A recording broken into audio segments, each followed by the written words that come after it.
The Turkish army and its allies pounded Syrian Democratic Forces, the SDF, from the air and the ground. The SDF lost more than 10,000 soldiers fighting ISIS. Now they're once again fighting for their lives and homes. The Turkish invasion includes the Free Syrian Army, jihadist troops who fight alongside Turkey, a NATO member. The Turkish invasion runs all the way across the nearly 300-mile northeast Syrian-Turkish border, from the town of Derek in the east all the way to Kobani in the west. The White House said Turkey had committed to three things: protect civilians, protect religious minorities, including Christians, and ensure no humanitarian crisis takes place. So far, all three have been violated. The fighting is forcing thousands to run for their lives. This woman asked, why did the Americans flee? Many have nowhere to go except the desert. And some humanitarian aid agencies are warning up to 250,000 residents may flee the fighting. Many civilians have been wounded. This is Morris Amsi, Bishop of the Orthodox Syriacs, visiting the wounded from the Turkish invasion. These are some of the others wounded in the past 3 days, including this 10-year-old boy. In a rare move, Syriac church bells in northeast Syria rang out for hours to warn local people to stay in their shelters. The church cried out for the indiscriminate Turkish bombing to stop.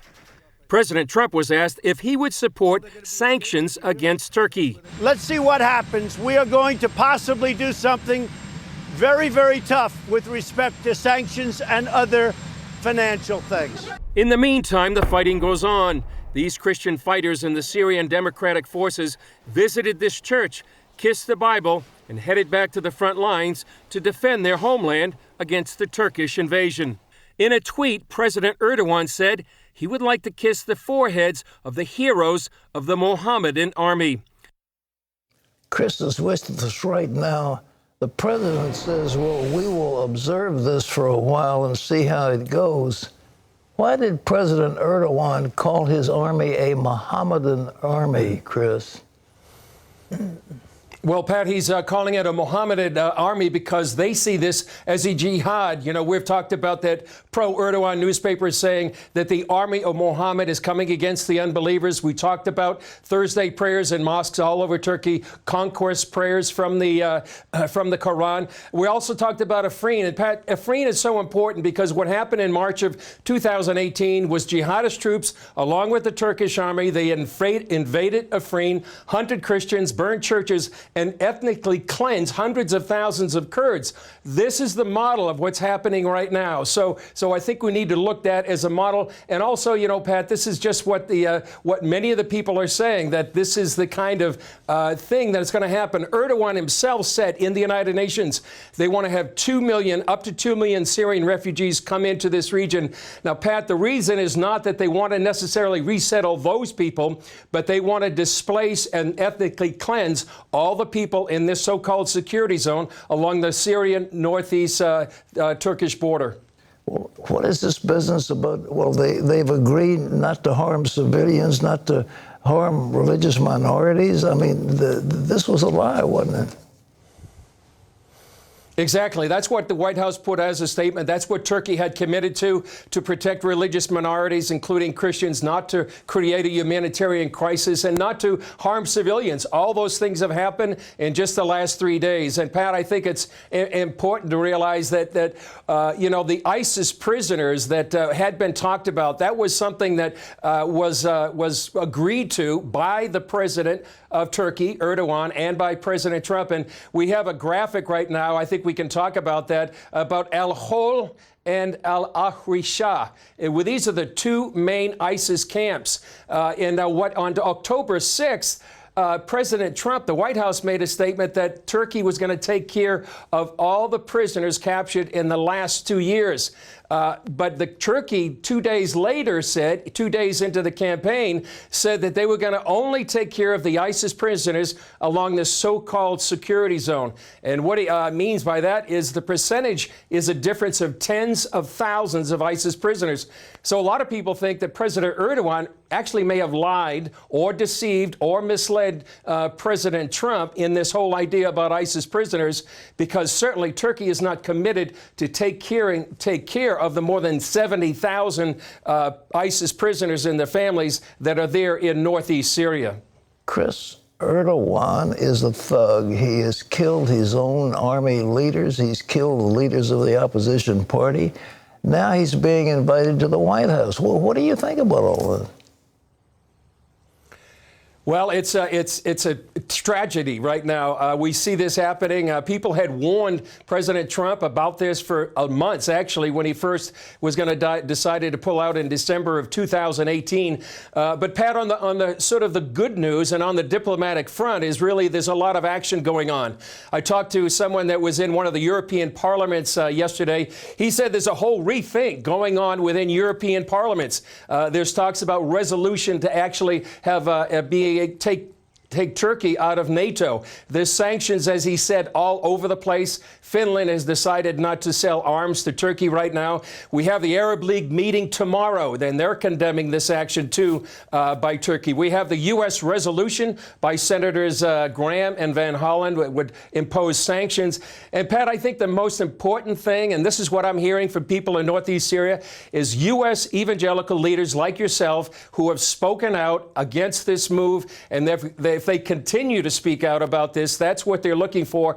And especially tomorrow is an actually important day, Pat. It's the Value Voters Summit, and President Trump is going to be there. Pastor Andrew Brunson is going to be there. And what they're looking for President Trump, partly because he has been misled by President Erdogan, is impose a no-fly zone up to the Syrian-Turkish border. That would be invaluable to the Syrian Democratic Forces that are literally fighting for their lives right now. Well, thank you. Well, Lindsey Graham is coming on this program in another couple of days. He's going to be on Wednesday, I think. He's very exercised about this thing. And do you think sanctions will make any difference in terms of Erdogan? Well, I think there's going to have to be sort of a critical mass of political pressure against the Erdogan government. And if it comes from so many fronts, the Europeans, the Arab League, the U.S. Congress, it could reach a tipping point. The no-fly zone, as I mentioned, Pat, is really critical sort of to get Erdogan's attention, too. It could be, finally something that would tip the military balance right now. And also, I heard just recently, just in the last few minutes, Pat, actually Turkish forces may have fired near U.S. and Syrian Democratic Forces position. But it remains to be seen what's going to tip that balance against President Erdogan. But I think, as I said, the no-fly zone might be the thing that really gets his attention about this military invasion into northeast Syria. Chris, Iran says 2 missiles hit one of its tankers in the Red Sea. Can you tell us about that? Well, I can tell you it happened right off of Jeddah, right off of the Red Sea, off the Saudi Arabian coast. It's really unique, Pat. It's just a few weeks ago, on September 14th, that's when Iran hit Saudi Arabia's largest oil processing facility. We were actually in Riyadh when that happened. So it appears like it could be retaliation for that attack. It seems to be a small attack compared to what Iran had done.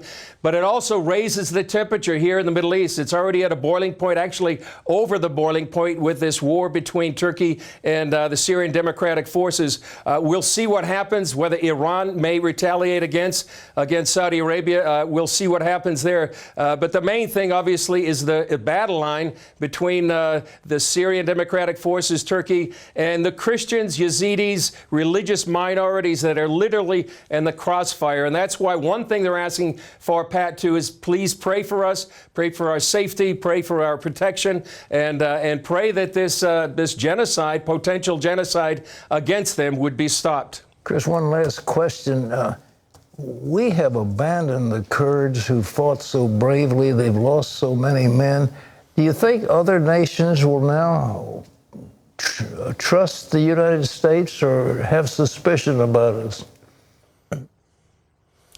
Pat, that's one of the most important points about this whole operation is if the U.S. is allied with anybody around the world, Can they be trusted? Will they be stand around just for 3-4 years while it serves the U.S. interests and then abandon U.S. allies when it doesn't serve our particular purpose? I think that's one of the things that we hopefully will not go into the future, because the U.S. needs people around the world to know that the U.S. will keep their word. Unfortunately for the Kurds, this is a historical thing, as we said not too long ago, that the Kurds have a saying that the only friends they have are the mountains. But they're hoping that things can be turned around, that this could be reversed, and once again the U.S. will stand behind their good ally in the battle against ISIS for these many years.